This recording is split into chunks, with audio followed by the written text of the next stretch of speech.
Hello, I'm Dr. Brandt Gibson, and today I want to talk to you about pediatric neuropathy. Most of the time when you're talking about peripheral neuropathy, people are saying, okay, we're seeing it a lot in adults. We're seeing it a lot in individuals that are getting older and so forth. And although that is the most common type of peripheral neuropathy, you can also get peripheral neuropathy in children.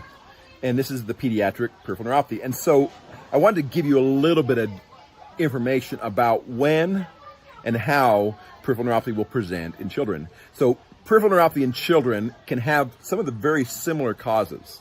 It could be diabetes related, it could be hormone related, it can be vitamin deficiency or nutrition deficiency type neuropathies. It could be a toxic neuropathy from a medication, for example. It can also be genetic, which is probably the most common for pediatric type peripheral neuropathy, where you have a genetic problem or a genetic injury or some type of injury to the nerves where they get pretty significant pain and numbness and tingling and electrical shocks and the shooting pains and so forth.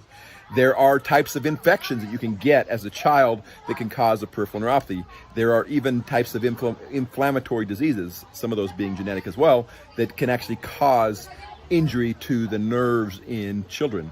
So just because you're a child, just because you have a child and they're having pretty significant pain and discomfort or abnormal feelings in their feet or hands, doesn't mean that it couldn't be peripheral neuropathy. It can be peripheral neuropathy even in children.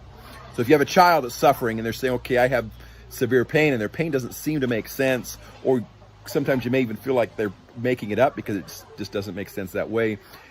A lot of times it really is peripheral neuropathy, and it can be treated and it should be treated. And by doing that, most of the time we can provide solutions that will allow you to help your child get back to normal and to take away some of the symptoms and so forth. This is Dr. Brandt Gibson, and this is your Neuropathy Nugget Day 99. Peripheral neuropathy.